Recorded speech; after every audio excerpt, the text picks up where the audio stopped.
Hello everyone. तो class 9th chapter 8 motion में हम लोग पिछली क्लास में क्या पढ़े थे? एक्सेलरेशन। आज हम एक्सेलरेशन का पुराना क्लास का भी रिपीट करेंगे और हम पढ़ाएंगे आपको इक्वेशन ऑफ मोशन। कौन कौन सी इक्वेशन होती है? शायद मैंने पिछली बार बता दिया था इंट्रोडक्शन में कि v is equal to u plus a t, s is equal to u t plus half a t square और v square is equal to u square plus 2as। और आज की ही क्लास में खत्म कर देंगे इस पूरे चैप्टर को भी विद सर्कुलर मोशन। और हाँ, इसका मैं ग्राफिकल प्रूफ भी बताऊंगा कि ग्राफ से कैसे प्रूफ इसको किया गया है। ठीक है, तो देखो एक्सेलरेशन। अब एक्सेलरेशन क्या आया था? The rate of change of velocity. अगर वेलोसिटी में चेंज आता है तो वो क्या होता है? एक्सेलरेशन। जैसे सिंपल सी बात है, आपको गाड़ी दौड़ाना है, गाड़ी बहुत तेज निकाल लेते हैं ना, तो एक्सेलरेशन क्या होता है? एक्सेलरेटर देना। और रिटार्डेशन मतलब इसका उल्टा, गाड़ी में ब्रेक लगाना।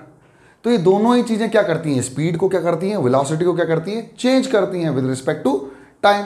यानी rate of change of velocity is equal to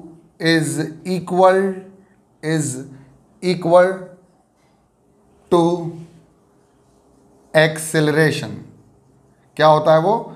acceleration. Therefore acceleration will be equal to, अब मान लीजिए हम कहें चेंज इन वेलोसिटी। अभी देखो समझ में आएगा। चेंज इन वेलोसिटी में चेंज, पहले कितनी थी अब कितनी है, उसका माइनस करो, चेंज आ जाएगा। डिवाइडेड बाय कितने टाइम में चेंज हुई है, time taken to change the velocity, time taken to change the velocity. ये इंपॉर्टेंट बात है, जितने समय में चेंज हुई है वो आता है। ये ऐसा नहीं है कि चेंज हो गया और शुरू से आखिरी तक चल रहा, नहीं। अब मान लो स्टार्टिंग में t is equal to 2 second पे उसकी वेलोसिटी 3 थी, फिर t is equal to 5 second में उसकी वेलोसिटी 10 हो गई। तो कितने में चेंज हुआ? 3 से 10 कितने सेकेंड में गई? 2 सेकेंड में, है ना? 3 से 2। हाँ, है ना, 2 सेकेंड में गई ना। अरे भाई, t is equal to 2 second पे कितना था? वेलोसिटी 3 थी। और t is equal to 5 second में कितना हुआ? 10। तो 3 सेकेंड में गई। आपको माइनस करना है टाइम को। क्यों करना है माइनस? भाई जितनी देर में वो चेंज हुई होगी ना, मैं इसको एज ए एग्जांपल समझाता हूँ कि मान लीजिए उस किसी की वेलोसिटी, इनिशियल वेलोसिटी 3 मीटर पर सेकेंड है और उस समय हमारी घड़ी में जो टाइम हो रहा है वो 2 सेकेंड्स हो रहा है। समझ गए? अब मैंने कहा भाई ये यहाँ से v वेलोसिटी पहुँच गई 10 मीटर पर सेकेंड और फिर जब घड़ी में टाइम देखा तो देखा 5 सेकेंड। बताओ कितने सेकेंड में वो 3 से 10 पहुंची? 3 सेकेंड में। 5 माइनस 2, 5 माइनस 2 सेकेंड्स। तो इस तरह से तो निकालते हैं। तो change the time taken to change the velocity. लेकिन इसका ग्राफिकल प्रूफ भी है। लेकिन अभी सबसे पहले हम ये समझेंगे कि एक्सेलरेशन का फॉर्मूला क्या है और वही फर्स्ट इक्वेशन ऑफ मोशन बनती है। देखो कैसे। Let the initial velocity of a body be u metre पर सेकेंड, या u यूनिट्स भी लिख सकते हैं, कोई दिक्कत वाली बात नहीं है। आफ्टर टाइम t समय बाद it's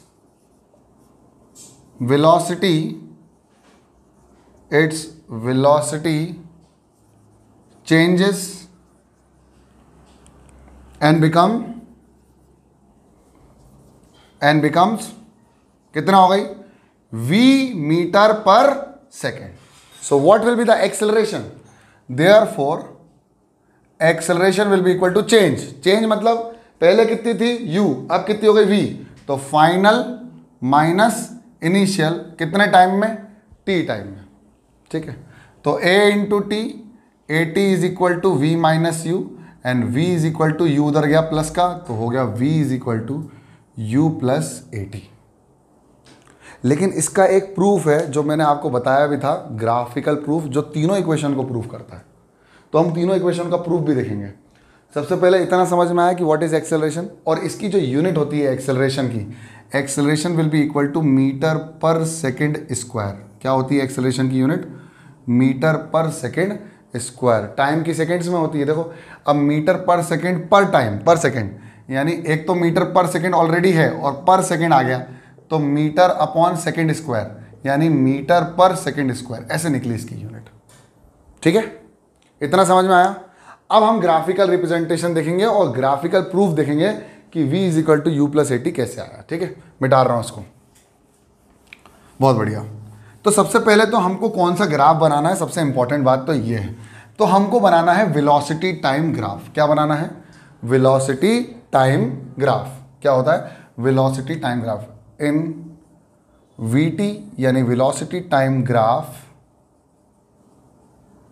the initial speed, the initial velocity लिख दो, इनिशियल वेलोसिटी ऑफ एनी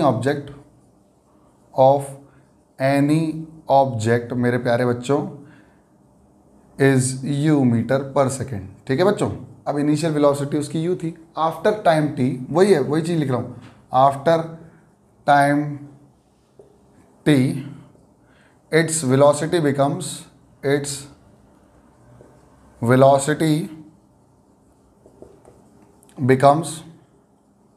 कितनी हो गई velocity? v, it velocity become v metre पर सेकेंड। अब इसको क्या करना है? ग्राफ पे रिप्रेजेंट करना है, तो इन वीटी ग्राफ, तो सबसे पहले वीटी ग्राफ बना लेते हैं, वेलोसिटी टाइम ग्राफ। ये देखिए आप, तो सबसे पहले मैंने बनाया, यहां पर वेलोसिटी रहेगा एक्स एक्सिस पे और यहां पर रहेगा टाइम एट वाई एक्सिस, है ना। अरे भैया ये एक्स एक्सिस है, कहां सो रहे हो तुम लोग? ये एक्स एक्सिस, ये वाई एक्सिस। वाई एक्सिस पे कौन है? वेलोसिटी, और एक्स एक्सिस पे कौन है? टाइम। मैंने माना कि जीरो टाइम पर उसकी वेलोसिटी कितनी थी, जैसे ही देखा उसको यू। देखते ना, कोई गाड़ी बहुत तेजी से चलते हुए आ रही, तो जैसे तुम देखते हो उसी समय तुम्हारा टाइम स्टार्ट होता है, जब तुम देख रहे होते हो। देखा, जैसे देखा, अरे यार और इतनी तेज गाड़ी आ रही है, और निकल गई। तो जब तुम्हारे सामने आई तो कितनी देर में वो वहाँ आई और उसकी वेलोसिटी इंक्रीज हो रही थी कि नहीं हो रही थी, वही वाला सीन है। तो जीरो टाइम पर कितना हो गया? यू वेलोसिटी, और कुछ समय पश्चात कितनी हो गई? वी। कितनी हो गई? वी। तो देखेंगे अब और समझेंगे इसको पूरे ग्राफ को, कितने टाइम में? टी टाइम में। तो यहाँ से यहाँ तक की जो वैल्यू है वो कितनी है? टी। यहाँ से यहाँ तक की भी जो वैल्यू होगी वो कितनी होगी? टी। अब ऑब्वियसली हम ये समझ रहे हैं कि जो एक्सेलरेशन है, इसमें जो एक्सेलरेशन है वो कांस्टेंट है। कौन सा एक्सेलरेशन है? ये कांस्टेंट एक्सेलरेशन है, ये ध्यान रखना। एक्सेलरेशन चेंज नहीं हो रहा है, एट कांस्टेंट एक्सेलरेशन, ये ध्यान रखना, इस बात का बहुत ध्यान रखना है। तो जब कांस्टेंट एक्सेलरेशन होता है ना, तो बच्चों ये जो आता है एकदम स्ट्रेट लाइन आता है। क्या आता है? Straight line. ठीक है, और इसी को बोलते हैं मेरे प्यारे बच्चों, क्या बोलते हैं बच्चों? स्लोप। अरे वाह यार, तुम लोग को तो याद भी है। अच्छा एक बात बताऊं, अभी स्लोप समझेंगे, इसको और अच्छे समझेंगे। अब आपको ये समझना है, द स्लोप, ऐसे लिखेंगे अपन, the slope of a velocity time graph represents acceleration. क्या होता है मेरे प्यारे बच्चों? The slope of the velocity time graph represent acceleration. यानी अगर if we want to find out the value of acceleration, we need to find out the value of slope. अब ये थोड़ी हायर मैथमेटिक्स है, लेकिन मैं तुमको समझाना चाहता हूँ। समझाऊँ? मान लो ये एंगल जो है, ये एंगल कितना है? थीटा। कितना है? 30 degree, 20 degree, 45 degree, 70 degree, 57 degree, 37 degree, कुछ भी हो सकता है। तो मैंने क्या मान लिया? थीटा। इसको क्या बोलते हैं? थीटा। ऐसे लिख लो, थीटा। ठीक है, अब ये एंगल कुछ है, कुछ वैल्यू है। तो अगर हम समझें यहां से इसको, तो ये क्या है? मेरे को ध्यान से देखना, ये एंगल कौन सा भैया? जल्दी बोलो। थीटा। अब मेरे प्यारे बच्चों ये जो है उसको बोलते हैं स्लोप। क्या होती है? स्लोप। और इसी स्लोप की वैल्यू जो होती है, slope is equal to tan theta. क्या होती है? बिल्कुल अभी डरना नहीं है, क्या होती है? Tan theta. अब क्लास 10th में मैथमेटिक्स के अंदर एक चैप्टर है जिसका नाम क्या है? ट्रिग्नोमेट्री। क्या है? वैसे पिछले सालों से एमपी बोर्ड के स्कूलों में, मध्य प्रदेश बोर्ड के स्कूलों में ये 9th से ही ट्रिग्नोमेट्री आपको पढ़ा दी जाती थी, ताकि आपको 9th में ये ग्राफ समझने में कोई टेंशन ना हो। लेकिन अब क्या हुआ है, सारी स्कूलों ने, सारे बोर्ड्स ने सीबीएसई की एनसीईआरटी किताबों का इस्तेमाल करना चालू कर दिया। एनसीईआरटी में 9th क्लास में ट्रिग्नोमेट्री नहीं है, तब भी मैं थोड़ा थोड़ा समझा देता हूँ। अच्छा मेरे प्यारे बच्चों, कि क्या ये एक राइट एंगल ट्राइंगल है? राइट एंगल ट्राइंगल है। अच्छा, ये राइट एंगल ट्राइंगल है तो इसको क्या मैं हाइपोटेन्यूज बोल सकता हूँ, है ना? अब मैं इसको बोल देता हूँ बेस और इसको बोल देता हूँ परपेंडिकुलर। अब एक रेशो की बात जब हम करते हैं जिसका नाम है टेन थीटा, किसकी बात करते हैं हम? Tan theta. ये ट्रिग्नोमेट्री का एक रेशो है। क्या है? ट्रिग्नोमेट्री का एक रेशो है। अभी लिख लेना, कोई ज़रूरत नहीं है आपको, बस आपको थोड़ा बहुत समझा रहा हूँ। तो 10th में आपको बिल्कुल क्लियर हो जाएगी, 9th में हो इसलिए टेंशन मत लो, मैं बिल्कुल धीरे धीरे समझा रहा हूँ। तो क्या होता है, trigonometry is a branch of mathematics. क्या है? Trigonometry is a branch of mathematics which deals with the ratios of the right angle triangle, the sides of the right angle triangle. किसकी बात करता है वो? राइट एंगल ट्राइंगल की sides के ratios की बात करता है। किसकी बात करता है? राइट एंगल ट्राइंगल के साइड के रेशियो की बात करता है। तो भैया जो टेन थीटा है वो भी एक रेशियो है, जो क्या रिप्रेजेंट करता है? Tan theta is always equal to perpendicular divided by base. किसके बराबर होता है? Perpendicular upon base. और स्लोप किसके बराबर होती है? टेन थीटा के बराबर, जो ये एंगल है। अब slope is equal to tan theta equal to perpendicular, यानी स्लोप की वैल्यू किसके बराबर हो जाएगी? Slope will be equal to perpendicular upon base. और इसी स्लोप को क्या बोलता हूं मैं? एक्सेलरेशन। किसकी? वेलोसिटी टाइम ग्राफ के एक्सेलरेशन की वैल्यू हो जाती है स्लोप के बराबर, यानी वो हो जाएगा परपेंडिकुलर अपॉन बेस। ये बात मैंने आपसे पिछली क्लास में छुपाई थी ताकि आपको डर ना लगे, इसलिए आज बताइए। अभी लगा होगा थोड़ा सा डर, टेंशन मत लो। अब एक बात बताओ, इतनी वैल्यू कितनी है? जल्दी बताओ। ये v, ये कितनी है? तो ये कितनी होगी? v minus you. अच्छा, ये कितनी होगी? t। तो मेरे प्यारे बच्चों, स्लोप की वैल्यू कितनी हो जाएगी? v minus u by t हो जाएगा ना, यानी acceleration will be equal to v minus u by t. v minus u is equal to a t, v is equal to u plus मेरे प्यारे बच्चों ए टी। और what is tan theta? Tan theta is nothing but a ratio of the right angle triangle, sides of a right angle triangle, जो कि trigonometry का एक part है। ये ट्रिग्नोमेट्री की ब्रांच से रिलेटेड है, ट्रिगोनोमेट्री। ये एक ट्रिग्नोमेट्री की जो ब्रांच है उससे रिलेटेड है ये चैप्टर। लेकिन ठीक है, हमने आपको थोड़ा बहुत समझा दिया। लेकिन आता क्या है? स्लोप इज इक्वल टू या acceleration is equal to v minus u by t. Here first equation, proof of first equation of motion, this is called first equation of motion. ठीक है मेरे प्यारे बच्चों, इतना उतार लो जल्दी फटाफट। ओके बच्चों, तो लिख लिया होगा? नहीं लिख लिया तो कोई बात नहीं, फिर से देख लेना एक बार। चलो, तो अब हम second equation of motion proof करेंगे। क्या करेंगे? Second equation of motion. What is second equation of motion? तो देखो, सबसे पहले वही ग्राफिकल प्रूफ है, ग्राफिकल रिप्रेजेंटेशन करके हम प्रूफ करने वाले हैं। ठीक है, तो सबसे पहले वही वीटी ग्राफ बनेगा हमारा, खूबसूरत सा वीटी ग्राफ। ये लो सर, वीटी ग्राफ बना दिया। वी किधर? ऊपर, टी किधर? नीचे। एक्स एक्सिस पे टी, वाई एक्सिस पे वी, वेलोसिटी। वही हमारा इनिशियली हमने जैसे इसको देखा तो कुछ वेलोसिटी थी और फिर फाइनल वेलोसिटी वी। किसी टाइम पर उसने एक्सेलरेशन जब दिखाया तो हमको समझ में आया कि एक्सेलरेशन कैसा था? यूनिफॉर्म। एक्सेलरेशन कैसा था? यूनिफॉर्म। यूनिफॉर्म मतलब सेम रेट से स्पीड इंक्रीज हो रही थी। तो यहाँ से यहाँ तक की वैल्यू कितनी थी? टी। यहाँ से यहाँ तक कितना था? v माइनस यू, है ना? और ये कितना था? u। अब अगली इक्वेशन प्रूफ करने के लिए, अगली इक्वेशन ऑफ मोशन को प्रूफ करने के लिए आपको समझना पड़ेगा कि एक वेलोसिटी टाइम ग्राफ का एरिया अंडर ग्राफ, अब ग्राफ तो ये है तो उसके नीचे कितना एरिया आ रहा है? जैसे फॉर एग्जांपल अगर मैं कहूँ कि ये एक ग्राफ बनाया मैंने, तो ये ग्राफ तो किसका है, एक्सेलरेशन का है। तो इसके नीचे कितना एरिया आ रहा है, तो नीचे करो, यहाँ से एक परपेंडिकुलर ड्रॉप करो, जितना भी एरिया आ रहा है ये होता है एरिया अंडर ग्राफ। तो इसके अंदर कौन कौन सा एरिया आ रहा होगा, एरिया अंडर ग्राफ, ये एरिया आ रहा है, बोलो हाँ या ना, जल्दी बताओ फटाफट। एक तो ये आ रहा है और एक ये आ रहा है ना, तो ये है एरिया अंडर ग्राफ। और मेरे प्यारे बच्चों एरिया अंडर वीटी ग्राफ ऐसे लिखेंगे हम, area under velocity time graph always represents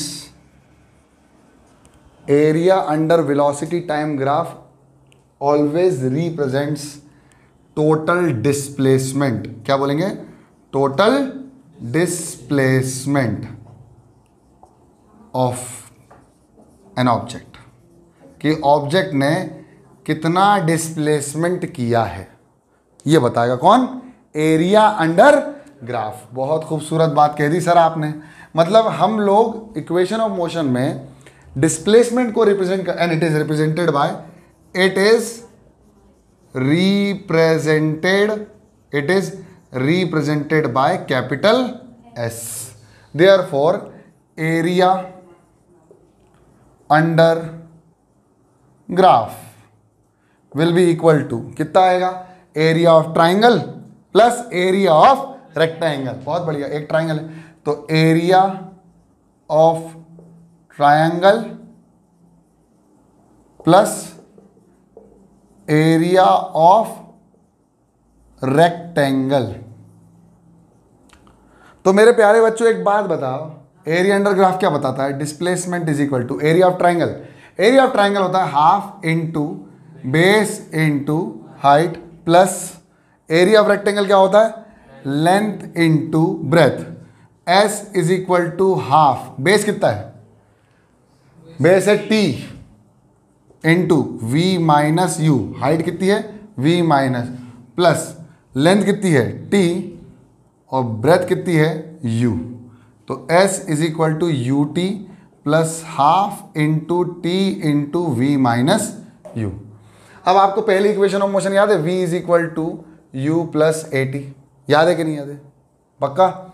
v minus u is equal to किसके बराबर था, पुट कर दो, s is equal to u t plus half into t into a into t, t into t T square, s is equal to u t plus half a t square, and this is called second equation of motion. जल्दी उतार लो 2 second में। Okay बच्चों, तो यार अब हम तीसरी equation prove करने वाले हैं, तो मैं इसको मिटा दूंगा नहीं, पूछो क्यों, क्योंकि यहीं से आगे तीसरी इक्वेशन है। मतलब अगर आपको बोल दिया ना किसी ने कि proof third equation of motion, तो आपको इतना तो करना है, क्या करना है, इतना तो करना है, और आपको पहली वाली भी याद है ना। तो अब देखो क्या है कि यहाँ पर s is equal to u t plus half a t square तो है। अब आपको t की वैल्यू निकालनी है, तो देखो v minus u is equal to a t दिया हुआ, a नीचे आएगा तो a इसके नीचे डिवाइड में चले जाएगा, a is equal to v minus u by a equal to t. अब जहां जहां t दिख रहा है पुट कर दो, देखो s is equal to u, t की जगह v माइनस यू बाय, बोलते जाओ भैया, v minus u by a plus half into a, t की value v minus u by, फिर से बोलेंगे सब लोग, v minus u by a का होल स्क्वायर। अब देखो बच्चों यहां कंफ्यूज होते हैं, तो एक काम करते हैं, ये बताओ a इंटू ए क्या होता है, ए स्क्वायर, यानी ए स्क्वायर को ये लिख सकता हूं ना, तो लिख देता हूं, देखो s is equal to u into v minus u by a plus half a into v minus u by a into v minus u by a. कोई दिक्कत तो नहीं रही भाई, होल स्क्वायर था, मैंने इसको 2 बार लिख दिया यार, नहीं समझ में आया, तुम लोग हाँ या ना में उत्तर दोगे तो मैं समझ आ जाता हूँ आगे, हाँ ठीक है। अब देखो इसमें कितने कॉमन है और इसमें कितने कॉमन है, देखो इसमें v माइनस यू कॉमन है, इसमें भी v माइनस यू कॉमन है, पूरा निकाल लो बाहर, v माइनस यू। तो s is equal to v minus u और बाय ए भी साथ में आ जाएगा बाहर। बोलो हाँ या ना। अब देखो बचा क्या है इसमें, u बचा, तो एक ब्रैकेट और ले लो, और बचा कितना, u प्लस हाफ, तो है ही, साथ में a है, और क्या बचा, v माइनस यू बाय ए बचा, और ये ब्रैकेट और ये कैंसिल, a से उचका दिया। अब क्या बचा, s is equal to v minus u by a. अब क्या बचा, यहाँ ले लो एलसीएम, कितना आएगा एलसीएम 2, और यहाँ ऊपर गया 2u plus v minus u, खत्म। एलसीएम लिया ना, देखो यहाँ इसके नीचे कुछ नहीं था तो क्या लिया 1, इन दोनों का एलसीएम 2, 2 से 1 डिवाइड 2, 2 बन जा 2, 2 यू जा 2u, और 2 से 2 cancel 1, 1 into v minus u, v minus u. s is equal to v minus u by a into, अब देखो 2u में से u जाएगा तो कितना बचेगा, एक u, वो भी पॉजिटिव, यानी v plus u by 2, 2 into a 2a, 2a ऊपर गया तो 2as is equal to v plus u into v minus u. अब फॉर्मूला दिख रहा है, a plus b, a minus b, तो क्या हो जाएगा, a square minus b square equal to 2as, इधर जान दो, तो v square is equal to u square plus 2as, and these are the 3 equations of motion. आया, लिख दो जल्दी फटाफट। ओके, तो तुम लोगों ने लिख लिया, बढ़िया। अब एक सवाल ले लेते हैं इन्हीं तीनों इक्वेशंस से, और देखो कितना मज़ा आएगा तुमको सवाल करने में।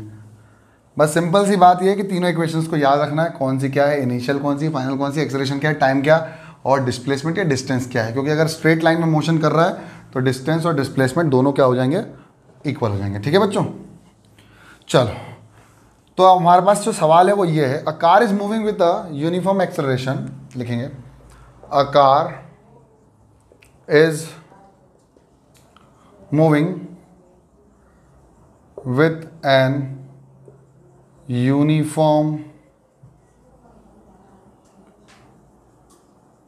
acceleration, a car is moving with an uniform acceleration 4 meter per second square, starting at rest,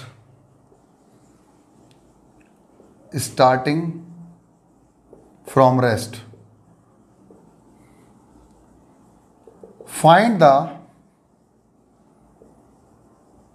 the distance traveled by car, distance traveled by car in 10 seconds,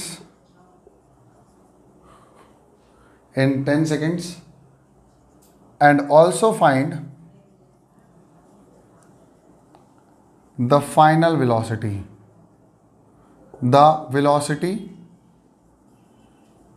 after 10 seconds. ये सवाल है। अब देखो इस सवाल को करना कैसे है, क्या क्या गिवन है, सबसे पहले तो सोच लो गिवन क्या क्या है बच्चों, बताओ।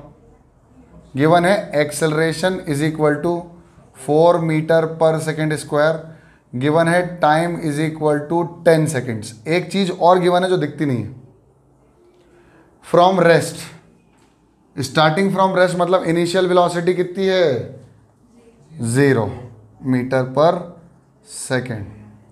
अब क्या बोल रहा है, फाइंड द डिस्टेंस या डिस्प्लेसमेंट। तो भाई फॉर्मूला क्या होता है हमारा डिस्टेंस का, s is equal to u t plus half a t square, और एक और फॉर्मूला है v square is equal to u square plus 2as। अब प्रॉब्लम ये है कि हम ये वाला फॉर्मूला लगाने जाएंगे ना बच्चों, तो हमें v नहीं पता और s भी नहीं पता, तो दो चीज़ों नहीं पता, तो हम ये वाला फॉर्मूला नहीं लगा सकते। और कौन सा लगा सकते हैं, ऊपर वाला देखो, s नहीं पता, u पता है, t पता है, a पता है, t पता है, मतलब क्या फॉर्मूला लगा सकते हैं, यस। तो बस यहाँ से खेल जाओ, s is equal to u कितना 0, 0 into t 0 plus half, a कितना मेरे प्यारे बच्चों sir 4 into t square, t कितना सर 10, 10 का स्क्वायर 100, 2 1 2 2 2 4, आंसर आएगा s is equal to 200 metres. क्या आएगा आंसर, 200 मीटर्स। ठीक है बच्चों। अब बोल रहा also find the final velocity, यानी वेलोसिटी आफ्टर 10 सेकेंड्स। तो भाई ये लगा दो, या फिर एक सिंपल सा लगा दो, v is equal to u plus a t. V नहीं पता, u पता, हाँ 0, a पता, हाँ सर पता 4, t पता, हाँ 10। तो v is equal to 0 plus 4 into 10, v is equal to 4 10 जा 40 मीटर पर सेकेंड स्क्वायर, तो एक्सेलेरेशन में आता है। ये आ गई वेलोसिटी। चलो जल्दी से छाप लो फटाफट। ओके, तो बस ये वाला न्यूमेरिकल, ऐसे सारे न्यूमेरिकल आपसे बन जाएंगे। आप ट्राई करिएगा, एनसीईआरटी के सारे न्यूमेरिकल्स आपको इन तीनों इक्वेशनों से बन जाएंगे। अब अगला टॉपिक हम देखते हैं सर्कुलर मोशन। अब सर्कुलर मोशन में भी यूनिफॉर्म सर्कुलर मोशन है आपको, ठीक है। तो यूनिफॉर्म सर्कुलर मोशन निकालते हैं, यूनिफॉर्म सर्कुलर मोशन। लेकिन ये बहुत बड़ा टॉपिक है अगर जब 11th में इसको पढ़ोगे। लेकिन अभी सिर्फ इतना समझ लो कि कोई भी चीज़ किसी चीज़ के राउंड लगा रही होती है। मान लीजिए ये राउंड लग रहे हैं ना, ये राउंड लग रहे हैं, तो इसके पास टोटल डिस्टेंस कितना कवर किया उसने, मान लीजिए तो सरकमफ्रेंस ऑफ सर्कल के बराबर, यानी जो डिस्टेंस उसने कवर किया है सर्कुलर मोशन में वो कितना किया है, 2 पाई इंटू आर। और मान लीजिए एक चक्कर यहाँ से स्टार्ट करने में जो टाइम लेता है वो कितना लिया, टाइम्स। तो ये जो टाइम है मान लीजिए वो t टाइम ले रहा है, तो इसकी वेलोसिटी या स्पीड कितनी होगी। वेलोसिटी तो हर समय चेंज हो रही है, क्यों, क्योंकि डायरेक्शन चेंज हो रहा है। Velocity is a vector quantity. लेकिन अगर हम बात करें कि इसकी स्पीड कितनी होगी, तो स्पीड वही होगा total distance upon time. Speed is equal to, ये एस डिस्टेंस वाला नहीं है, एस स्पीड वाला है। Speed is equal to distance upon time. ये स्पीड एक्चुअली, इसको मिटा के मैं लिख देता हूँ बच्चों, speed is equal to distance upon time. बस सर्कुलर में यही करना है। अब ये सर्कुलर कैसा हो, अगर हम किसी सर्कल में जा रहे हों, या हम किसी रेक्टेंगुलर गार्डन के चक्कर लगा रहे हों, या हम किसी हेक्सागोनल गार्डन के चक्कर लगा रहे हों, कोई सा भी हो, रेगुलर है, यानी जो पूरा एक राउंड जो कवर कर रहा है, सारे राउंड भी उतने ही टाइम में डिस्टेंस कवर करेगा। बस यही होता है 2 पाई आर। इसमें 2 पाई आर हो जाएगा, इसमें अगर ये स्क्वायर है तो 4a अपॉन टाइम, इसमें 6a अपॉन टाइम, ऐसे। चलो उतार लो जल्दी फटाफट।